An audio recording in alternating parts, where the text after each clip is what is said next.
diintervensi oleh DPR, Pak. Nah, kalau Pak Bambang melihatnya bagaimana? Ya, begini, KPK dengan kewenangan diberikan oleh negara, oleh undang-undang yang demikian besar, dari mulai penyadapan, kemudian penyelidikan, penangkapan, sampai penuntutan, ini siapa yang berani mengintervensi KPK? Itu pertanyaannya. Makanya saya sampaikan kepada KPK, jangan mengeluh. Kalau ada anggota DPR yang intervensi, kalau ada pemerintah penguasa intervensi, umumkan. Kan KPK punya alat sadap. Sadap, kemudian umum ke publik. Sehingga ini menjadi pembelajaran bagi orang yang ingin intervensi, jadi malu. Oke. Tapi Anda mengakui memang ada sejumlah oknum-oknum di DPR yang kerap mengintervensi KPK. Saya tidak paham apa yang dimaksud oleh KPK intervensi, tapi saya minta kepada KPK, umumkan saja siapa yang menelpon, apakah melalui telepon atau melalui pertemuan, sampaikan. Sejauh ini Anda melihat KPK karena sudah... DPR itu ada 560 anggota. Jadi jangan sampai ucapan KPK ada intervensi DPR itu mempengaruhi kredibilitas atau integritas 560 orang. KPK hanya kalau satu dua anggota DPR yang intervensi, umumkan ke publik. Jadi KPK selama ini hanya mengeluh tapi tidak ada action yang tegas. Ya inilah, gitu. saya jadi hari-hari ini saya mulai merasa banyak keanehan. KPK saya lihat sudah mulai terjangkit penyakit pemerintah, mengeluh terus gitu. Mestinya DPR lawan dong gitu. Dia udah punya kewenangan yang luar biasa. Ya. Kalau ada upaya-upaya pelemahan, ada upaya intervensi, lawan. Dengan kewenangan yang dia miliki, ada intervensi, umumkan. Ini buktinya. Rekamannya putar, brak. Selesai. Jadi malu orang yang intervensi juga kan gitu. Mas Bambang, Anda melihat saat ini, apakah memang ada upaya yang sistematis untuk menghancurkan KPK melalui kasus Nazarudin? Dan telunjuknya ini mengarah ke DPR sebagai lembaga yang punya kepentingan. Jadi kembali kepada KPK. Jadi yang bisa melemahkan KPK adalah KPK sendiri. Nggak mungkin masyarakat atau kami di DPR menyerang KPK kalau tidak KPK memperlemah diri sendiri. Misalnya melakukan pertemuan dengan orang yang memiliki potensi bermasalah. Kemudian hal-hal lain. Jadi sebetulnya dengan kewenangan yang dimiliki KPK, tidak ada yang bisa melemahkan KPK. Nah, yang bisa melemahkan KPK adalah undang-undang. Siapa membuat undang-undang itu? DPR. Lalu siapa yang bisa mempengaruhi DPR? Ya partai berkuasa gitu. Nah, kita mau dengar pendapatnya Prof. Komar nih. Bagaimana Prof? Apakah benar di DPR itu terlalu banyak intervensi yang sudah dilakukan terkait dengan kebijakan yang dikeluarkan oleh KPK? Keluhan ini pernah Anda dengar mungkin dari para anggota KPK ketika beberapa pertemuan dengan mereka? Ya, ada dua kelompok ya.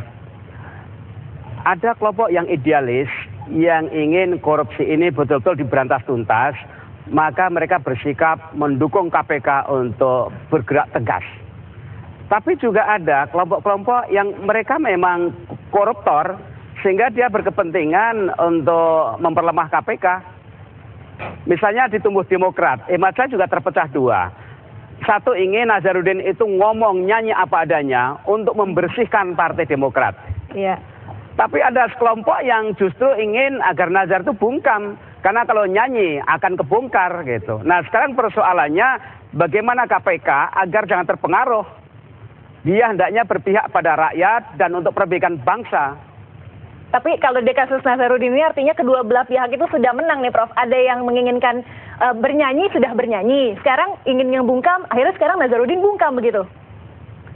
Nah ini kan drastis ya. Coba pendulumnya itu tadi Nazarudin ngomong seenaknya, begitu bebas.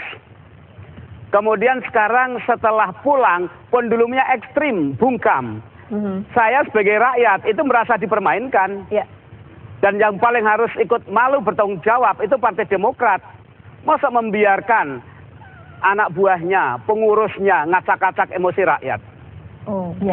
Prof, tadi Mas Bambang mengatakan ini yang harus bertanggung jawab adalah the ruling party, yaitu Demokrat dalam hal ini. Kalau memang ada upaya intervensi untuk melemahkan KPK, Prof. Menurut Prof, iya? Diulang mungkin. Ya, menurut Mas Bambang di sini yang harus bertanggung jawab adalah Demokrat sebagai the ruling party. Kalau memang ada upaya intervensi untuk menghancurkan KPK. Ya, terlepas apakah Nazar itu orang Demokrat atau tidak, tapi Pak SBY Presiden dia harus bertanggung jawab secara moral bagaimana meredam berbagai kekacauan bangsa ini. Lebih-lebih Pak SBY sebagai pembina. Maka dia harus paling depan untuk membereskan kasus ini. Mas Bambang, Anda menyebut Demokrat karena memang Nazarudin dari Demokrat, atau ada indikasi yang lain Anda bisa menyebut Demokrat kalau ada upaya intervensi ini yang harus bertanggung jawab oleh Demokrat? Intervensi itu kan artinya suatu kekuatan masuk menginterup kan gitu. Nah, nggak mungkin partai yang tidak berkuasa yang bisa intrup. Nggak mungkin orang yang tidak berkuasa yang intrup kan gitu. Nah, yang bisa mempengaruhi suatu sistem lembaga apalagi yang independen yang memiliki apa namanya semacam lembaga super body ini, itu adalah orang-orang kuat, orang yang berkuasa, dan kalau di parlemen itu orang-orang yang pasif, partai pemenang pemilu yang besar. Tapi yang punya kasus parlemen. itu kan bukan hanya Partai Demokrat, partai-partai lain juga banyak yang sudah ditangkap kader-kadernya karena kasus korupsi. Justru itu pertanyaan. Termasuk Golkar? Justru itu pertanyaan kita. Nah, akhir-akhir ini kan kita melihat KPK sepertinya tebang pilih. Oh, hanya berani pada partai-partai Golkar, PDIP. Lalu ketika ada persoalan di tubuh partai besar, dia seperti ragu-ragu. Ini penangkap Nazar pun kan nunggu lampu hijau. Anda melihat ini masih ragu-ragu? Nunggu lampu hijau dulu SBY. Ingat nggak ketika salah satu petinggi KPK bilang, kami sudah mendapat lampu hijau untuk meriksa Nazar. Kan begitu? Loh, kenapa menunggu lampu hijau? Tangkap aja kalau memang salah, kan begitu. Nah, jadi lagi-lagi kembali kepada yang memperlemah KPK adalah dirinya sendiri. Dia punya kekuatan, nggak perlu nunggu SBY, nggak perlu nunggu presiden, nggak perlu nunggu DPR.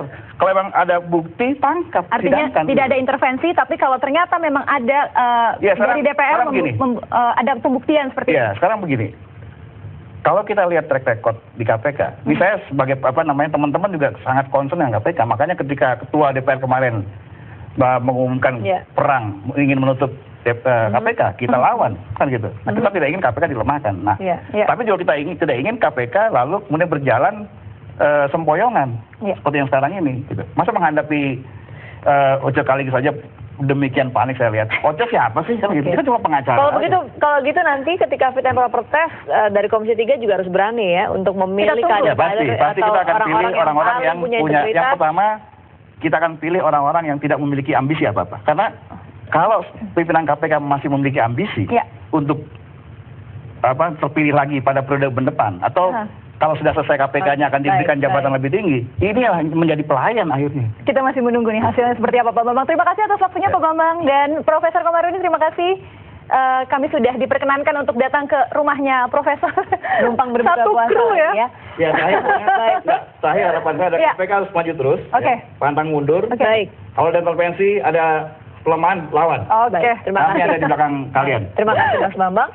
Dan usai jeda berikut kami akan segera kembali dengan kabar petang pilihan yang akan hadir bersama dengan rekan kami Syara Safira.